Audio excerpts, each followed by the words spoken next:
mientras que los papás sean consistentes con la decisión que ellos tomen y con los límites que ponen. Yo sé y estoy convencida de que eso no solamente es necesario, sino indispensable. Hasta que el niño no se sienta seguro, cualquier cosa que puedas hacer, lo que vas a hacer es empeorar esa situación. Indudablemente cruzamos líneas dentro del ámbito profesional y a veces sí nos involucramos desde el punto de vista sentimental y creo yo que es inevitable. O sea, cuando tú dices que no constantemente y eres consecuente, la conducta tiende a desaparecer. Pero un día puede que aparezca de nuevo. ¡Pum! Y apareció esa conducta porque es como, déjame probar de nuevo, a ver si con esta conducta yo vuelvo a lograr lo que yo hacía. El ignorar sería solamente cuando la conducta se manifiesta por atención. Los padres en el inicio de que vamos a establecer rutinas, quieren establecer rutinas perfectas. Claro. ¿Qué pasa? Que a nivel de popular, o sea, lo que todo el mundo habla es como, ok, ignóralo y esa conducta va a parar, sin saber exactamente qué está causando esa conducta, o sea, por qué esa conducta está apareciendo. ¿Es por atención? Porque igual es porque el niño tiene hambre, no es atención.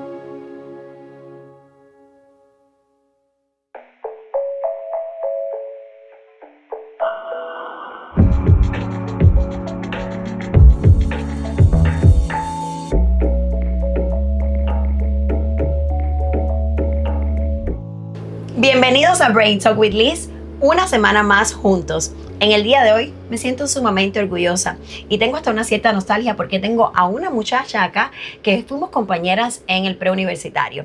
Ella tiene una maestría en educación especial, un bachelor en psicología y es analista de comportamiento. Estoy hablándoles de Gretel de Baza. Hola. Muchas gracias por aceptar la invitación a este podcast. Gracias, por invitarme.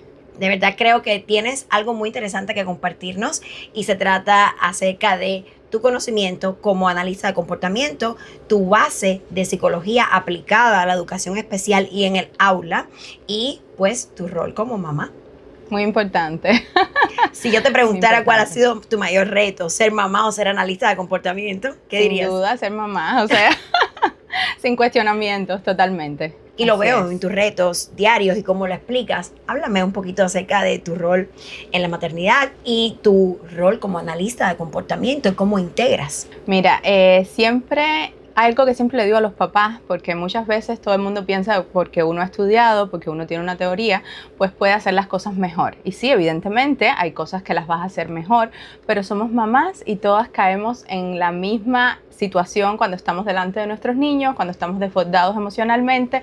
Y siempre algo que les digo a los papás que no tienen estudios, que no tienen por qué tener estudios en esto, lo pueden tener en otra cosa, simplemente no tenerlos, que no sabemos nunca cómo vamos a ser papás, pero sí sabemos cómo ser niños, porque ya lo fuimos, o sea, ya fuimos hijos. Entonces, cuando estés en una situación con tu niño, que puedas pensar, porque hay veces que no nos llega ni siquiera el oxígeno al cerebro para pensar, pero cuando estamos en una situación, pensar, ¿qué hubiera esperado yo de mi mamá en este momento? Porque casi siempre todas las conductas que tienen nuestros niños las hemos vivido nosotros en tiempos anteriores o en adolescentes o niños pequeños y son cosas que puedes recordar y siempre lo uso porque tengo una base emocional muy importante y de establecer esa conexión con los niños y con mi hija evidentemente, pues entonces siempre trato de acordarme, ok, ¿qué yo hubiera esperado que mi mamá hubiera hecho? ¿Qué hizo? ¿Qué no hizo? ¿Cómo yo me sentí? Y eso me ha ayudado muchísimo más a veces que la propia teoría, aunque la teoría ya forma parte ya de lo que uno hace día a día, pues ya se va integrando en la forma de ser y en lo que uno va haciendo.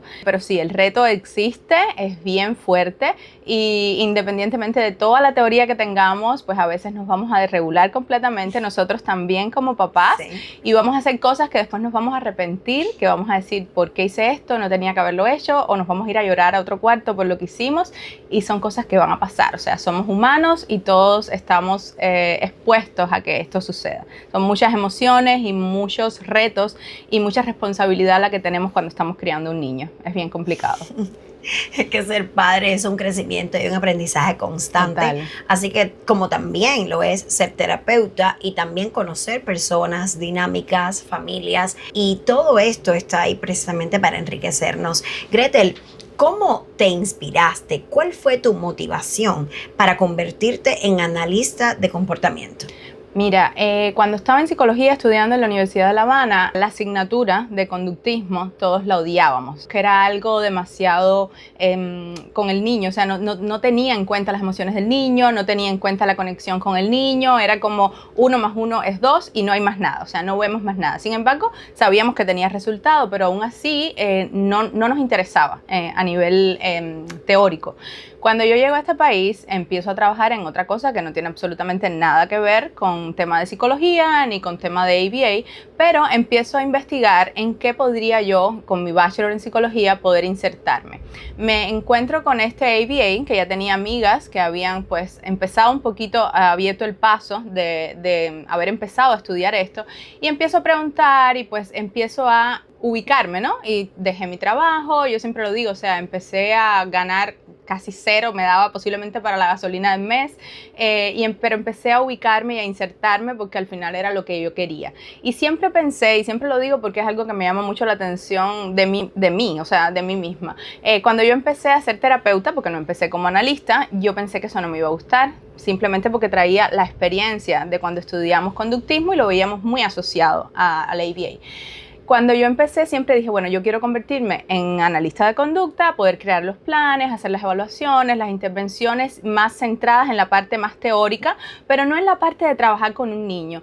Cuando empecé me enamoré, o sea, me enamoré de la práctica independientemente de que usábamos técnicas que ahora yo las miro y digo, no son las técnicas que yo uso, no me hubiera gustado nunca usarlas, pero fue con las que empecé, las que conocí en ese momento y me gustó mucho y me inspiró mucho ver el progreso de los niños, o sea, ver cómo niños que no tenían habilidades funcionales podían lograrlas y tú lo veías en sus rostros que estaban felices. Entonces, el propósito de ayudar a otros y de que los otros se desarrollen para insertarse en una sociedad que existe, como mismo tenemos que enseñar a nuestros niños, sean típicos o no importa si son típicos o no, pues para mí yo siento que es mi misión, o sea, el poder ayudar a otras personas y me encanta el tema niños a que puedan desarrollarse. Y pues aquí encontré, la verdad, ese camino y ese reforzador de mi misión. Mi reforzador. Sí. Y hablando de reforzadores, quiero utilizar tu propia palabra reforzador para referirme a los 3 conceptos que yo desde mi área de terapia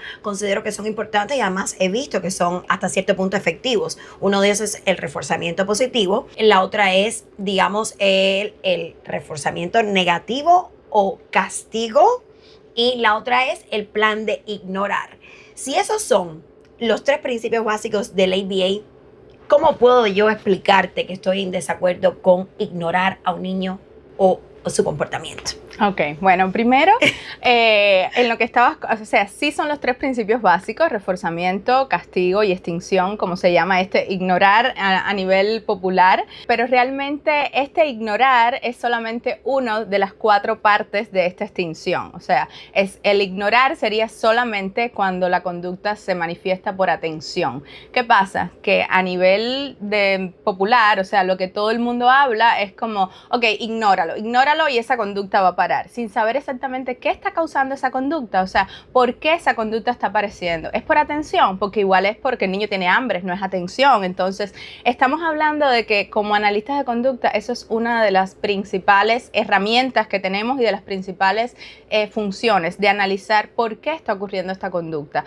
Porque yo siempre explico, o sea, la conducta sería como la punta del iceberg, pero por abajo tenemos un montón de cosas que como analistas de conducta tenemos que estar al tanto de ellas, independientemente de que no podemos trabajarlas porque no es nuestra disciplina, pero tenemos que estar al tanto de ellas, saber que existen para saber cómo abordamos esa conducta. Entonces, el tema de ignorar a un niño, siempre lo he dicho, o sea, estoy en total desacuerdo y ya lo habíamos comentado hace un tiempo. Pinky. Siempre. Ahora, y siempre se lo explico a los papás, no ignoramos un niño. Si vas a ignorar algo, ignoras una conducta específica, pero para ignorar tienes que saber realmente si esa es la función de la conducta, si la conducta se está dando por atención y si además es una conducta que no pone en riesgo la vida del niño o no pone en riesgo su desarrollo emocional, porque todas estas cosas están en juego cuando uno está trabajando con el niño. Entonces, nunca ignoramos un niño, ignoramos una conducta y esto sí puede pasar en ABA y pasa. Ahora, ¿cuándo es que a veces las cosas se salen un poquito de contexto y es ignoro al niño o ignoro la conducta, sea cual sea esa conducta? Y ahí, o sea, totalmente en desacuerdo, pero no porque sea mi visión, sino porque como está escrito en ABA es así. Simplemente que a veces hay profesionales que lo interpretan de otra manera o lo hacen de otra manera o no se dan cuenta. Y algo que yo venía pensando cuando venía para acá, que todas las personas que estudian análisis de conducta no tienen por qué ser psicólogos, no tienen por qué ser educadores. Personalmente, para mí, siento que es algo muy importante que tengas una base ya en estas otras disciplinas, porque el entender los procesos de desarrollo del niño, el entender las necesidades que tenga en ese momento, es muy importante para tú tomar una decisión. Y cierto está que haces una maestría donde te enseñan todas esas cosas y tal, pero no es lo mismo cuando esa ha sido tu base, cuando esa ha sido tu intención desde un inicio, el entender la conducta del niño, no solamente por una conducta que está pasando. Porque como siempre le digo a mis terapistas, no estamos en un laboratorio ni estamos trabajando con animalitos de experimentos, estamos trabajando con niños y con familias que tienen situaciones reales, tienen conductas reales, necesidades reales y como nuestro propósito es ayudar a esa familia, acompañarla y entender cuáles son las necesidades reales que está teniendo ese niño para a veces explicárselas a los padres, porque a veces los padres no lo pueden entender porque simplemente están en una dinámica que es bien complicada. O sea, cuando uno tiene un niño independientemente, o sea, un niño típico, la dinámica es complicada y hay veces que uno no entiende. ¿Por qué? Porque estás en la emoción. Yo el otro día ponía un video, un niño neurotípico es como que está en un mar nadando y trata de sobrevivir. Pero cuando un niño no es típico, simplemente es como si estuviera en un mar en una tempestad. Entonces, claro, vemos conductas totalmente erráticas, desordenadas, porque estoy tratando de sobrevivir. O sea, no importa más nada, yo aquí estoy tratando de sobrevivir. Y eso a veces también pasa con los padres. Entonces, no solo tenemos que trabajar con el niño, sino básica y fundamentalmente trabajar con los papás para que puedan entender también por qué estas conductas se están dando, cómo podemos apoyarlos desde casa, cómo podemos ser consistentes para que estos niños puedan avanzar y pues alcanzar los resultados que estamos esperando con ellos. Cuando mencionas que los padres necesitan ser parte de los planes de intervención, yo sé y estoy convencida de que eso no solamente es necesario, sino indispensable. Porque el terapeuta llega a conocer al niño tanto casi como el padre, pero llega un momento en que hay que realizar una especie de reunión, intercambio, donde el terapeuta le diga al padre cosas que están pasando desde el punto de vista del desarrollo positivo del niño, para que el padre aprenda de lo que pasó junto al terapeuta y lo comience a aplicar en la casa. Si tú me pudieras poner un ejemplo de una situación como esa, con un tantrum, o sea, con una rabieta, ¿cómo podrías tú explicarle a un padre ese mismo concepto más simple, basado en una rabieta que el niño está dando porque no quiere trabajar, por ejemplo? Okay. Bueno, primero me gustaría definir que en este modelo de nosotros de ABA, los terapeutas que están en la casa con el niño o técnicos de conducta registrados deben hacer específica y estrictamente lo que está en su programa. Yo siempre digo que es como un doctor y un enfermero. El enfermero tiene que hacer estrictamente lo que dice el doctor. Y normalmente quienes podemos trabajar con los papás y hacemos este entrenamiento a los papás son los analistas de conducta. Primero porque son los que tienen la preparación para poder hacerlo. Independientemente de esto, el técnico de conducta cuando trabaja en la casa pues sirve mucho de ayuda a los papás porque los papás están viendo cómo lo está manejando, qué es lo que está haciendo, pero básicamente el entrenamiento siempre debe darlo el analista, o sea el supervisor del caso, que puede llegar y analizar todas las variables basado en la data que ha estado pasando y en otras observaciones que evidentemente el técnico de conducta está ahí día a día aplicando esto, pero no tiene todo este conocimiento o no lo debe tener, pero sin embargo tengo técnicos de conducta que ya están haciendo su maestría o que están en programas que evidentemente se están superando y evidentemente van a saber mucho más que uno que a lo mejor todavía no lo está haciendo. Y por eso te digo, o sea, en la parte de la casa de que los papás puedan tomar técnicas o ver, mira, esto le funcionó, yo voy a hacerlo también.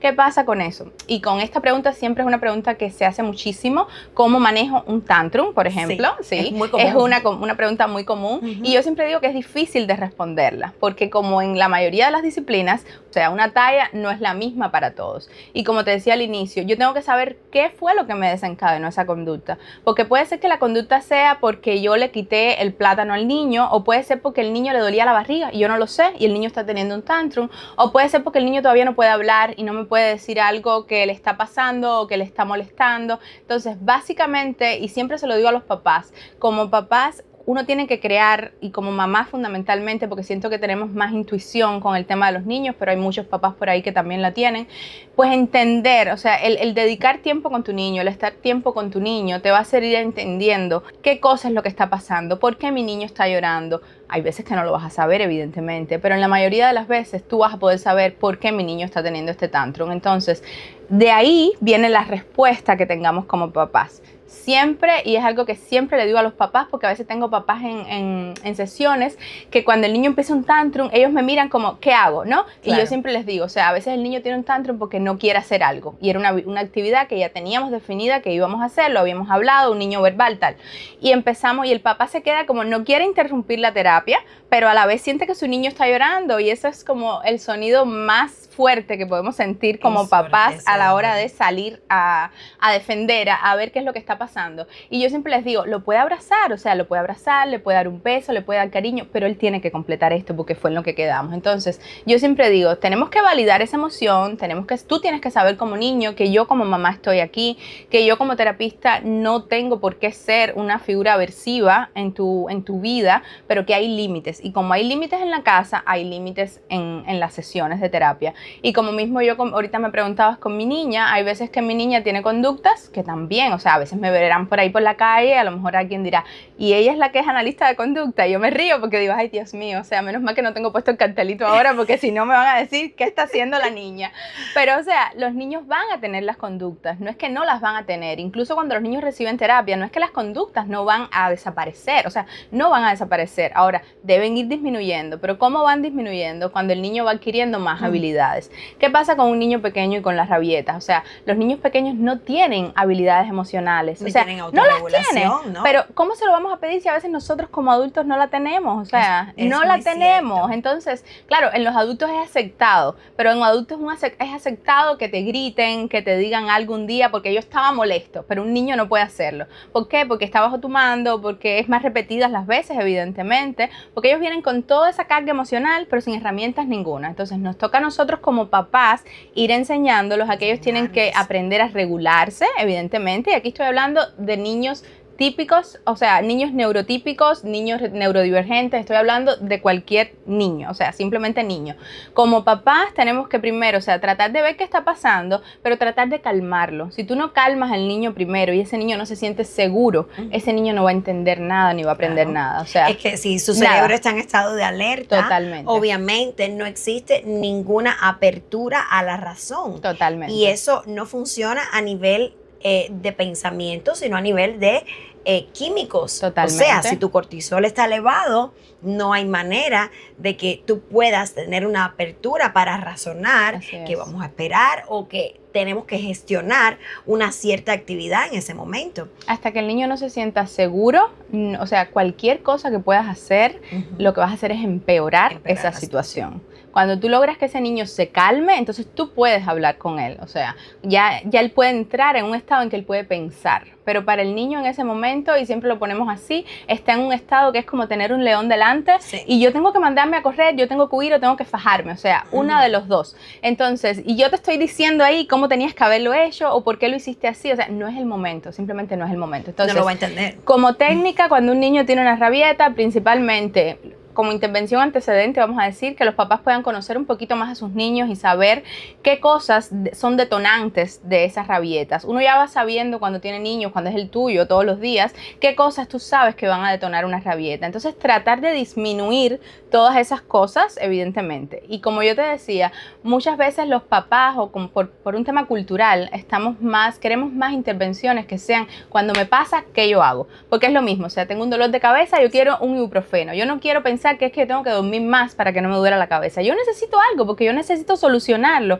ahora, en este momento. Entonces, para esa solución, y es la que independientemente que en terapia usamos mucho las intervenciones antecedentes para ayudar al niño, también tenemos estas intervenciones de consecuencia. Ok, ahora ocurrió la conducta, ¿y ahora qué? ¿Qué hacemos? Entonces, básicamente es esperar a que el niño se calme. Si el niño no tiene herramientas de regulación, pues tenemos que corregularlo, cargarlo, abrazarlo, esperar a que esté tranquilo. Y una vez que esto pase, entonces pues ya vamos a ver qué fue lo que pasó, vamos a entender. ¿Era porque el niño quería coger algo que no podía? Si es algo que no podía, no lo va a poder coger, o sea, eso no va a cambiar, el límite no va a cambiar de que no lo pueda coger, simplemente tú lo vas a entender. Yo entiendo que tú querías coger eso, pero no es horario para coger eso, o sea, no lo podemos hacer ahora. Y puede empezar otra perreta y vas a hacer exactamente lo mismo, mientras que los papás sean consistentes, porque esto es una de las cosas más importantes, Claramente. muy importantes, que puedan ser consistentes con la decisión que ellos tomen y con los límites que ponen. Si ya ese es el límite, ya no vires hacia atrás, porque si viras, no solamente te va a pasar en ese momento, sino que la conducta va a aumentar, o sea, y se va a repetir, se va a repetir. Totalmente, o sea, porque ya yo sabía que no lo había logrado y llevabas una semana que yo no podía comer dulces a las 8 de la noche, pero un día tú estabas cansada y me dijiste, toma el dulce, o sea, ya yo como niño, y no es que ellos se lo piensen ni que lo analicen, simplemente un proceso automático. Ya yo no sé qué fue lo que yo hice que tú me diste el dulce, pero ahora yo voy a intentar todo lo que yo pueda para ver si yo logro hacer lo mismo que yo hice ese día para que tú me dieras el dulce. Entonces las conductas van a aumentar totalmente. Si pudiéramos crear la ecuación perfecta para tener resultados adecuados en nuestros niños, yo por lo menos incluiría firmeza, límites. ¿Qué incluirías tú en esa ecuación? 100% incluiría la parte emocional, o sea, de ponerlo que sea un límite, pero con amor, o sea, que sea un estilo de crianza democrático, si somos padres, que es muy importante que existan los límites, pero que sean unos límites que el niño sienta que tiene amor. Yo hoy estaba hace un rato, cuando estaba esperando, haciendo una anécdota, grabándola, porque hoy tuve un incidente con mi niña casualmente en la mañana, antes de venir, y fue un incidente que me gustaría contarlo para explicarte que no siempre somos perfectos, como te decía, y no siempre hacemos las cosas bien o como se suponía, o como decimos aquí que tenemos que hacerlas, ¿no? Porque somos humanos, como te decía ahorita, y siempre como papás nos vamos a equivocar. Entonces, cuando nos íbamos a la escuela, ya estábamos apurados ya, íbamos a llegar a tiempo. Ella me dice que quería llevar el osito, un osito que ella tiene de mallas. Se pone ella a amarrar su oso al lado con el cinturón, pero algo no le sale y ya se frustra. ¡Ah! Empieza a gritar y un tantrum tremendo. Entonces el papá le dice, a ver, Sofía, yo te lo amarro, pero estamos en una edad en que yo lo quiero hacer todo yo, o sea, yo no quiero que venga un otro a hacer lo que yo puedo hacer, porque ahora yo valoro mucho mi independencia y ya yo quiero hacerlo. Entonces fue peor, yo estaba ya sentada ya en el carro, mirando el reloj, no me daba tiempo, y entonces hubo un momento en que ya me desregulé completa, evidentemente, y me viré y le grité y le dije, te sientas ya. Y simplemente, ¿qué era lo que yo estaba esperando con esto como mamá? O sea, primero, totalmente, pero primero lo hice, o sea, yo no lo pensé para hacerlo, fue algo que me salió porque ya, o sea, yo estaba desregulada completamente, pero lógicamente lo que yo esperaba es que se sentara. Sofía me abrió los ojos de este tamaño porque además ella no está acostumbrada a que yo le grite ni a que yo le cambie la voz así a un tono tan fuerte y una expresión de la cara tan fuerte, y me miró, pero siguió llorando y no se sentó. Entonces, al final yo me quedé y dije, o sea, mi propósito no se cumplió.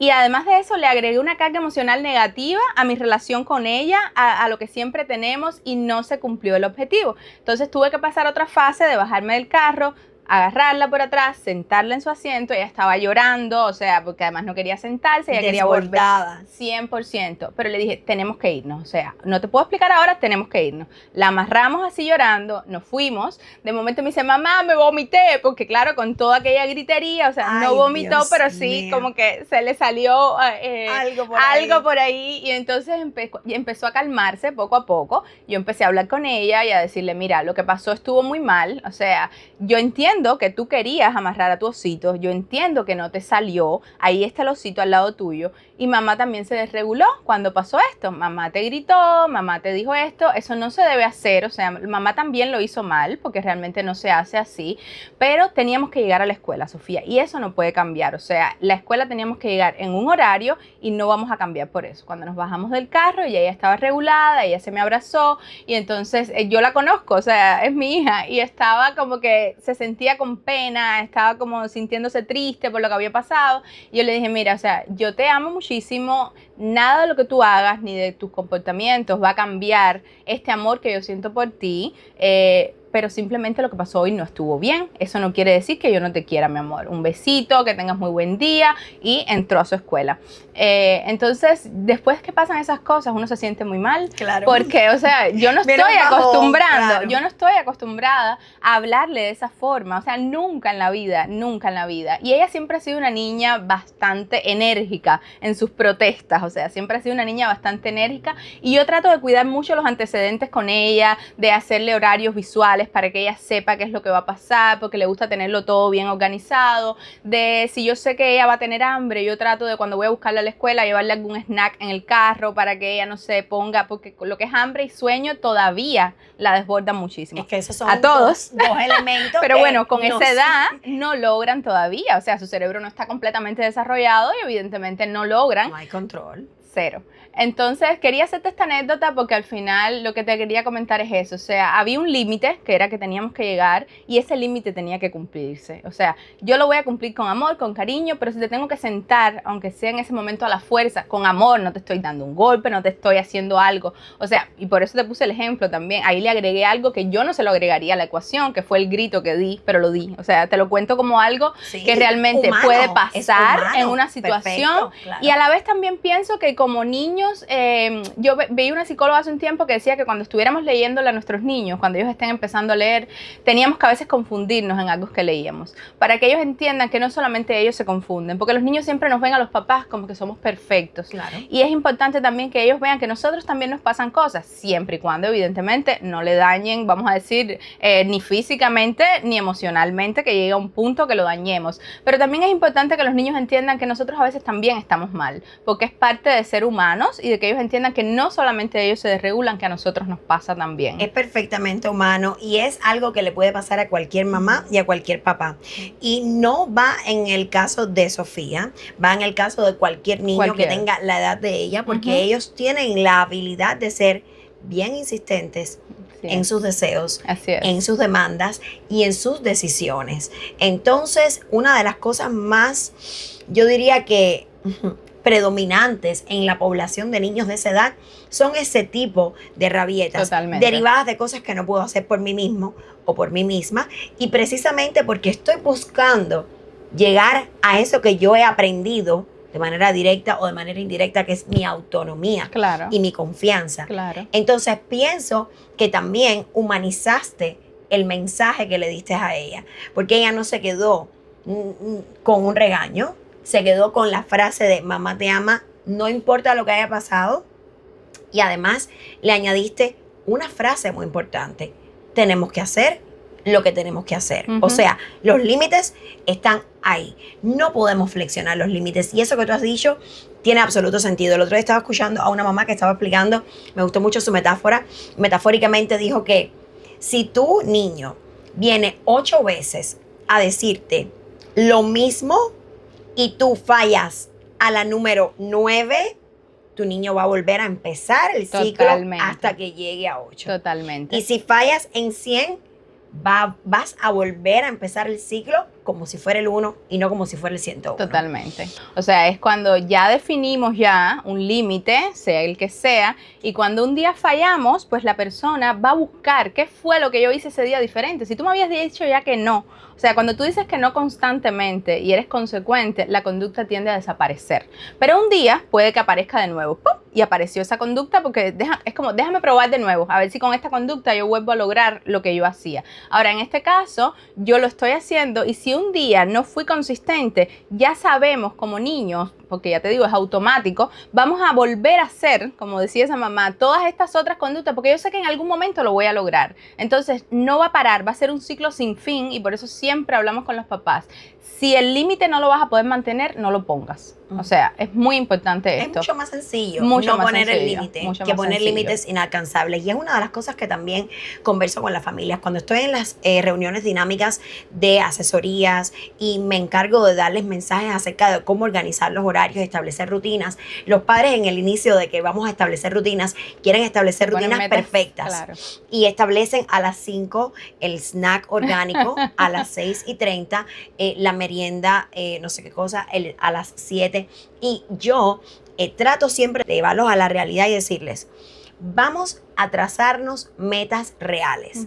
Metas reales no va a ser levantarnos a las 5 de la mañana todos los días si no podemos hacer ese plan con consistencia y si estamos cansados. Y eso es como un principio básico del análisis de comportamiento, de la terapia, pero sobre todo de la interacción con los niños. Así es. Gretel, hablando de la interacción con los niños, tenemos poblaciones en las que se aplica el análisis de comportamiento con más profundidad y con más constancia, y una de estas poblaciones son los niños dentro del espectro autista. El ABA se ha desarrollado mucho con los años.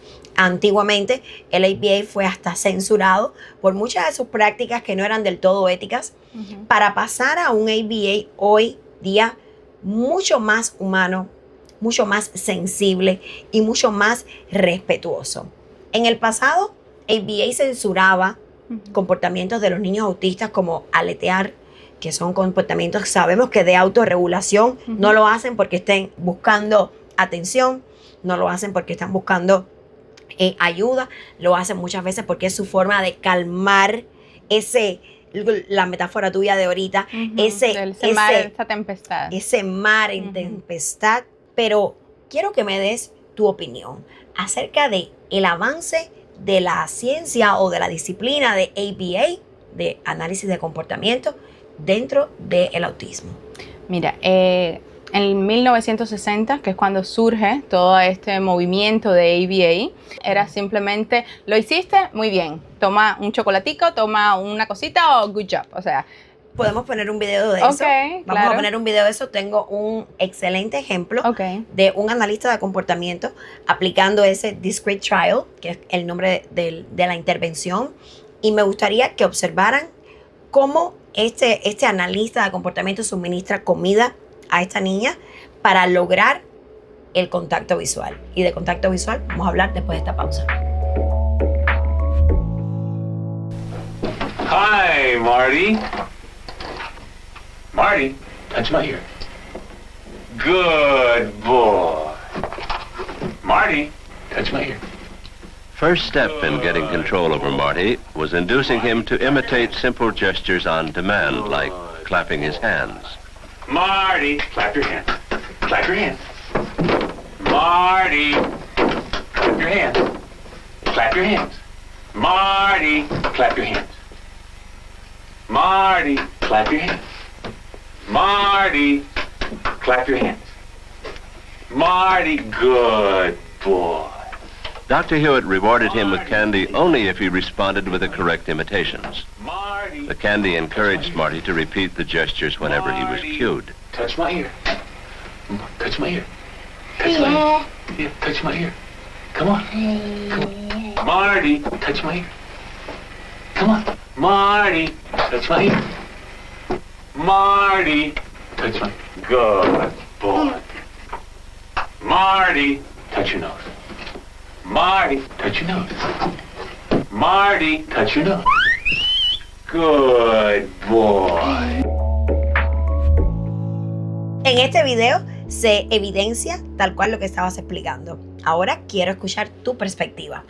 Mira, ese ABA que estábamos viendo en el video es el ABA que inició el análisis de conducta cuando empezó en los años 60, 1960, y la forma de hacer el ABA y como se veía, la manera de hacerlo, teníamos una base conductista 100% y evidentemente era todo, y tuvo sus resultados, o sea, no es que no tuviera resultados, porque el conductismo tiene sus resultados, aunque nos guste o no nos guste, y era simplemente como se ve en el video.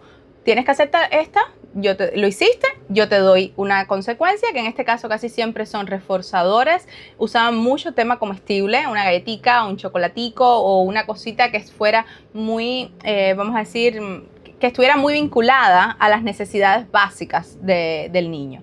Evidentemente esto ha ido evolucionando, sufrió muchísimas críticas como estábamos comentando, porque evidentemente creaba situaciones aversivas en los niños terminaban con ciertos traumas debido a esto, porque eran como obligados prácticamente a hacer cosas que no querían hacer. Eran intervenciones de 40 horas a la semana, era lo que se proponía, intervenciones estructuradas, porque puedes tener una intervención de 30 horas a la semana, pero no es una intervención estructurada. Entonces siempre trato de explicarle eso a los papás. Hay una diferencia y hay papás que me dicen, yo no veo que estén trabajando porque no están sentados en una mesa haciendo una actividad. Entonces me toca siempre explicarle a los papás y trato de hacerlo desde la primera sesión para para que sepan qué esperar de nuestras sesiones una vez que comienzan. Y esas sesiones eran así, o sea, totalmente estructuradas, no había nada natural, no se tomaba en cuenta el desarrollo del niño, simplemente queríamos esta respuesta, el niño tenía que hacer esta conducta, yo le daba este reforzador. Después de los años 2000 empezó un movimiento de humanizar más y de poder centrarnos más en la persona. Empezaron voces autistas también a poder hablar de sus experiencias, de las experiencias que sufrieron con este ABA, que funcionaba de esta manera y que sí tenía resultados a nivel conductual. O sea, no es que no lo tuviera, ¿a qué costo?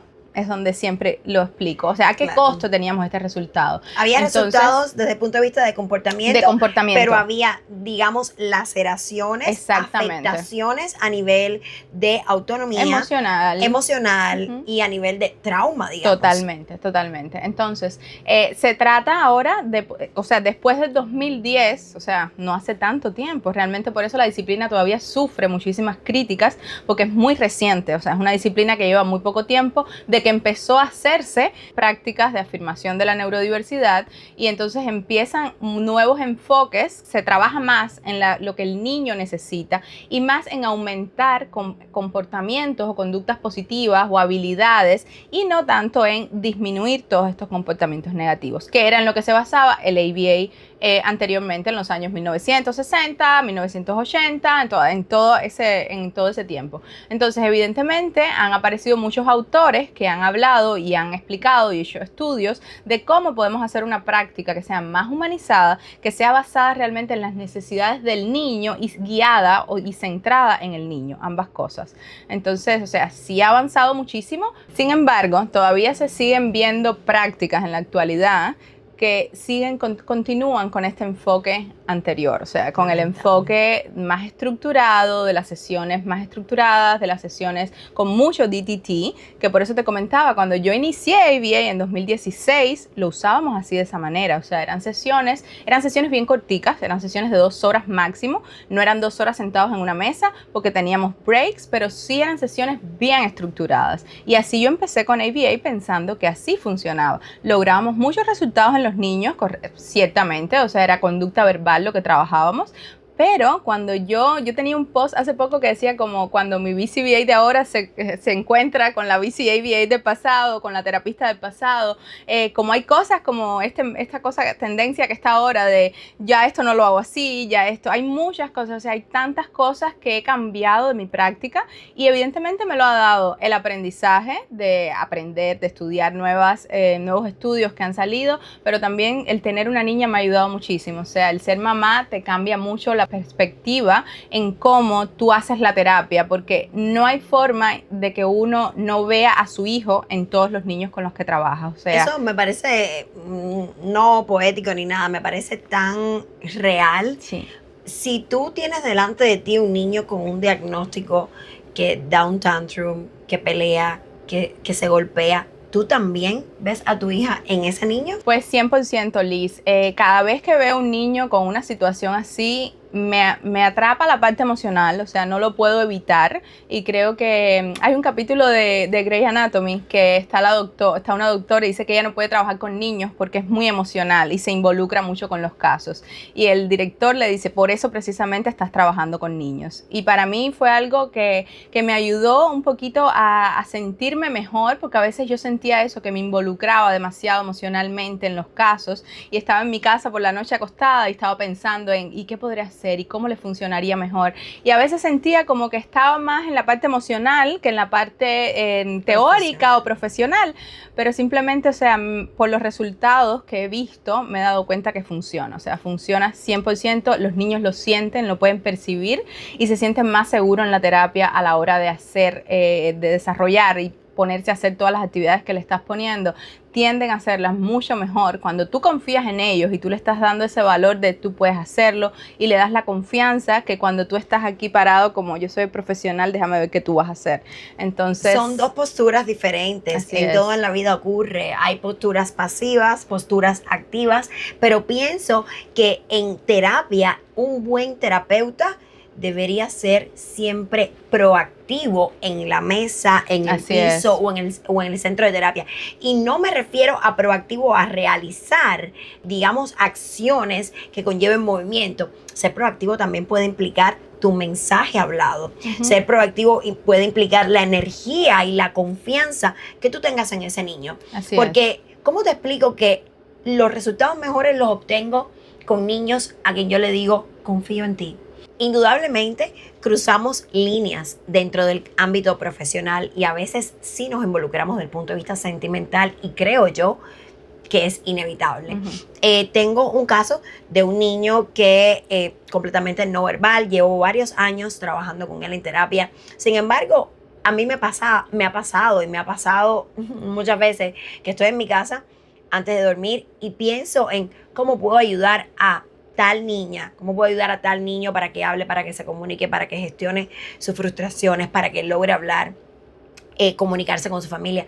Y este niño lo tengo parado frente a mí en uno de esos días en que tú no es que has perdido las esperanzas, pero te sientes como que Ya no sé qué más hacer. Esto me tiene en un límite, no sé qué hacer, qué va a pasar, hablará, no hablará. Y me paré frente a él y le dije esta frase. Le dije, Dios te ama. Y me le quedé mirando así porque ya no sabía si encomendarme a Freud, ya no sabía si encomendarme a cualquier experto de lingüística, ya no sabía qué hacer. Y el niño me miró atrás, un niño no verbal, y me dijo, Dios. Wow. Me dijo eso. Y yo le dije, ¿cómo? Me quedé bien en shock. Wow. Porque fue de sus pocas palabras. Y me volví a repetir, Dios. Busqué el teléfono rápido y nunca más volvió a decir esa palabra. O sea, fue un mensaje. Fue un mensaje. A veces podemos estar acertando en un tratamiento, acertando con la teoría, acertando con, digamos, lo que hemos aprendido en nuestras disciplinas, pero si no le pones corazón, Así es. tú no vas a tener resultados Totalmente. comparados con los resultados que vas a tener cuando le pones corazón a tu Así trabajo. es, Liz. Así es. 100% de acuerdo. ¿Cómo manejas tú como ABA las estereotipias de los niños, los movimientos repetitivos, los aleteos, esos comportamientos que son de autoestimulación y que son para calmarse, ya sabemos, pero sabemos que hay padres que no le gustan, padres que te dicen en la primera reunión, mira, Gretel, yo quiero que mi hijo no haga más así con las manos, o ¿cómo manejas tú eso desde el punto de vista de behavior?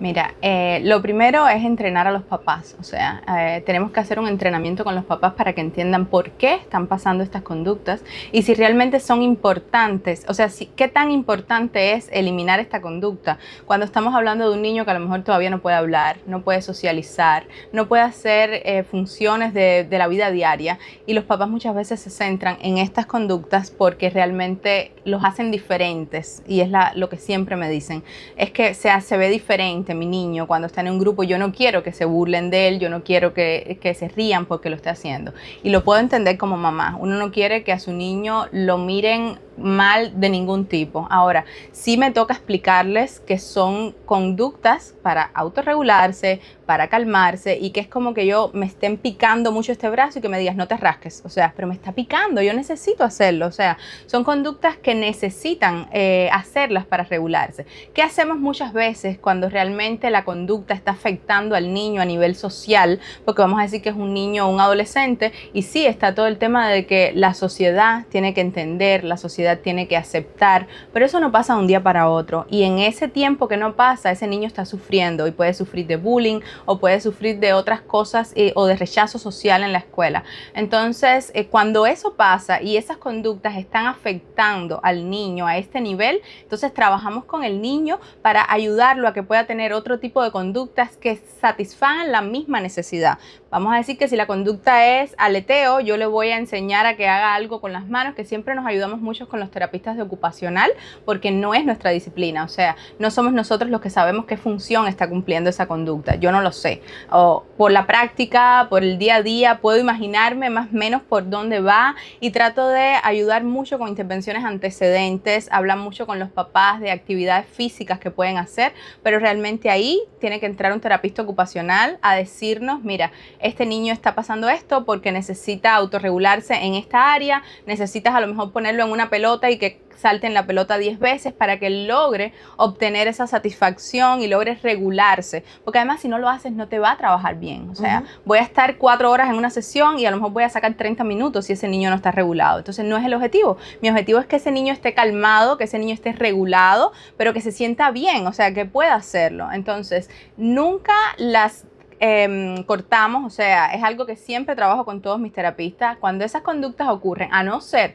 que sea una conducta que se esté haciendo daño al niño, o a no ser que esté pasando este otro tipo de cosas, vamos a decir que le esté afectando a un nivel social, que no lo esté dejando hacer actividades de su vida diaria, entonces trabajamos para que ese niño con intervenciones antecedentes, él pueda satisfacer esa necesidad, pero de otra manera. Y yo siempre lo explico a nivel fácil como las dietas. O sea, una dieta no es dejar de comer, porque tú necesitas la comida. Es simplemente que en vez de comerte una galletica Oreo, te tomes un yogur griego. Entonces, tú vas a comer, tu necesidad va a estar satisfecha, pero no va a ser con la galletica Oreo. No sé si me logras entender. Sí, absolutamente. Ok. Entonces, siempre les explico a los papás que son necesidades para que lo entiendan, porque muchas veces lo ven como simplemente lo estoy haciendo porque lo quiero hacer. Entonces, es muy importante como papás, porque son los primeros o sea, que me piden que esa conducta no la quieren. Y después entonces ayudarnos con un terapista ocupacional a cómo nosotros como analistas de conducta, en el tiempo que tenemos, porque tenemos más tiempo normalmente que las demás terapias, podemos hacer intervenciones antecedentes para que el niño esté regulado, además para entrar a nuestra sesión y que el niño aprenda una nueva habilidad, porque ese es el kit como tal que siempre hablo. Tú no puedes quitar algo si tú no has dado. Tú no puedes tirar a un niño que no sabe nadar en el mar sin un salvavidas. Tú le pones el salvavidas, pero tienes que enseñarlo a nadar. Si tú lo vas a tirar, ya el niño tiene que saber nadar. Entonces, eso es lo que hacemos. Yo te enseño una habilidad para que el día que te toque tirarte al mar, no tengas que usar el salvavidas, porque ya tú sabes nadar. Pero yo no te puedo tirar al mar si tú no sabes nadar todavía. Entonces, es lo que pasa muchas veces con los niños.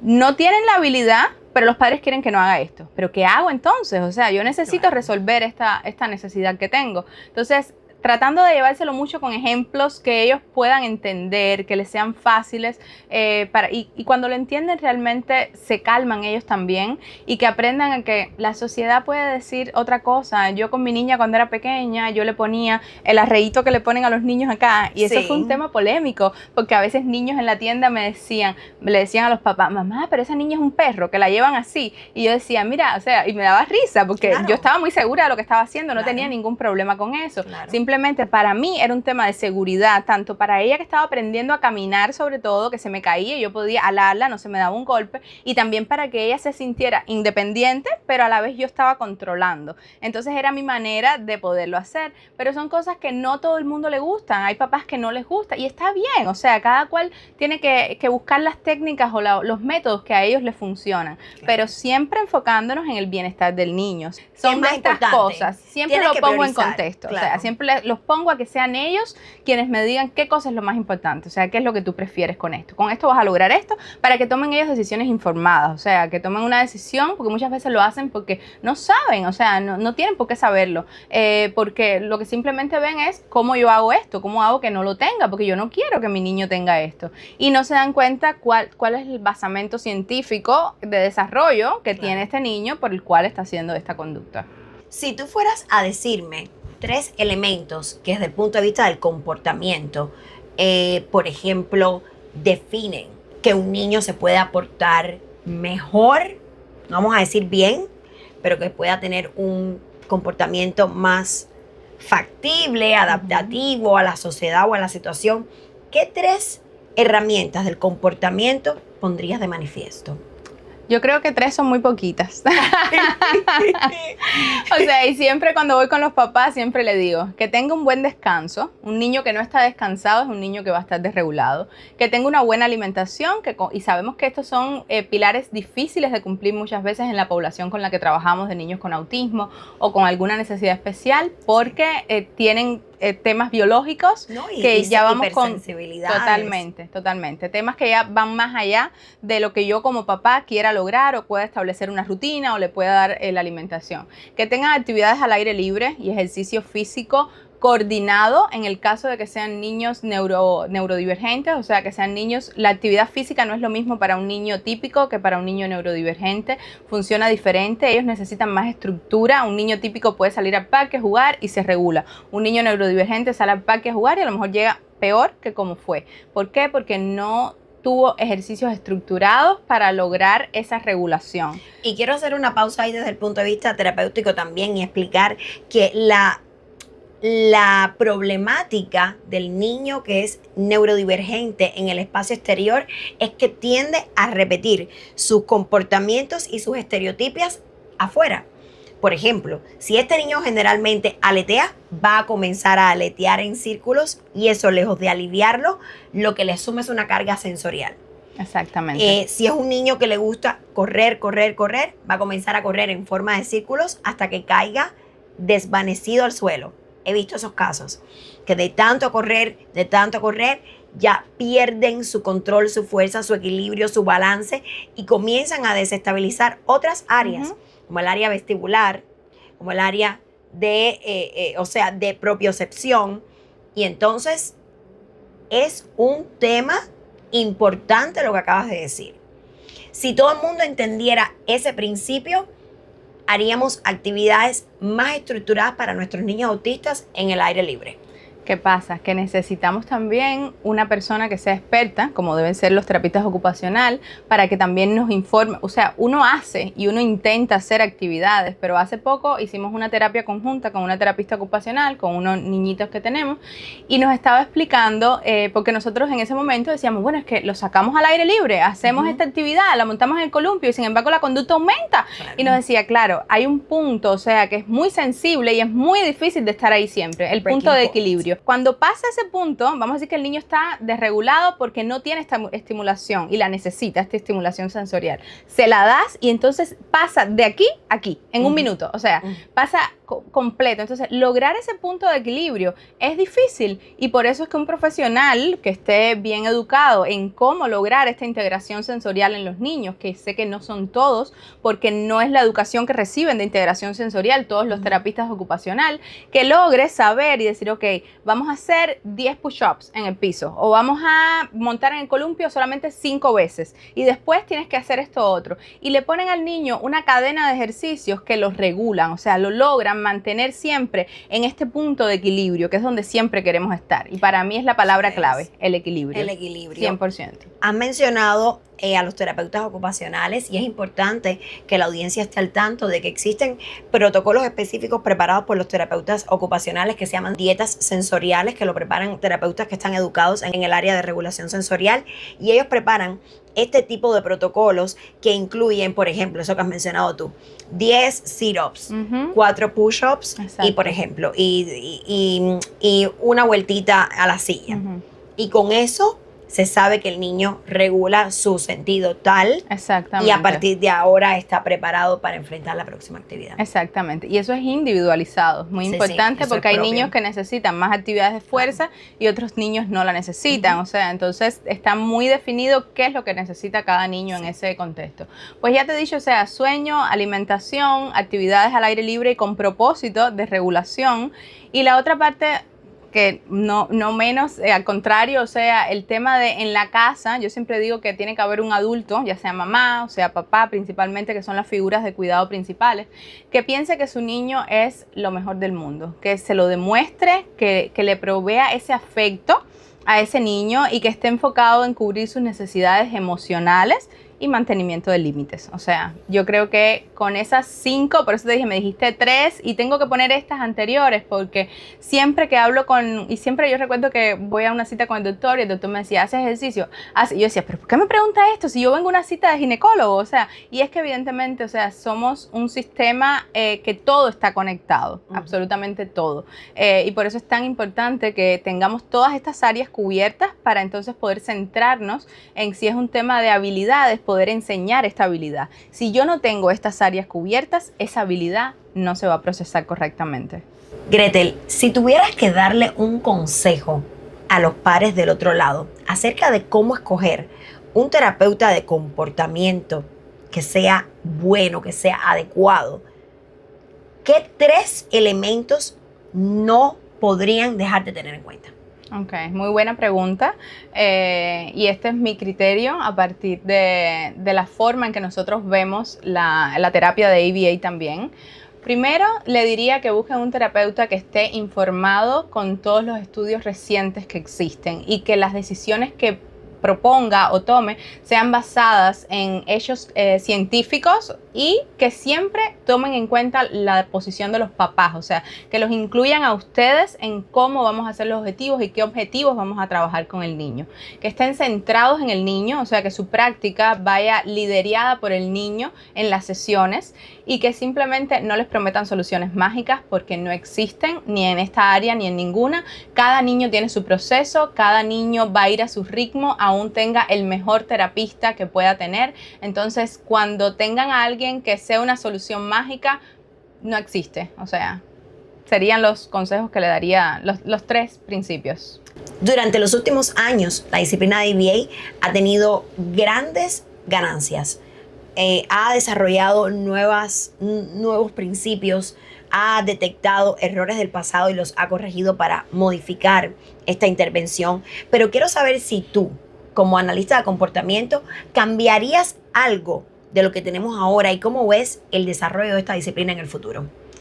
Lo que me gustaría es que siguieran formándose más profesionales dentro de la neurodiversidad, entendiendo el ritmo de desarrollo de los niños y haciendo prácticas que sean más naturalistas, porque lamentablemente, aunque hemos visto un desarrollo positivo en las prácticas de ABA, no son todas actualmente las que lo ven de esta manera y todavía hay prácticas que se basan en estos principios de los 1960 de hacer discrete trial training, donde como vimos el video anteriormente. Entonces, pues mi esperanza, vamos a decir, es que se siga fomentando este enfoque hacia la neurodiversidad, en donde pongan al niño como centro, como cuáles son las cosas importantes realmente que él aprenda, que es más importante, que anteriormente era como que obedeciera lo que se le estaba diciendo como un comando, cuando realmente la importancia es que el niño adquiera habilidades para su vida diaria, para ser autónomo, que tenga una buena comunicación, que tenga una buena socialización, que logre integrarse a la sociedad.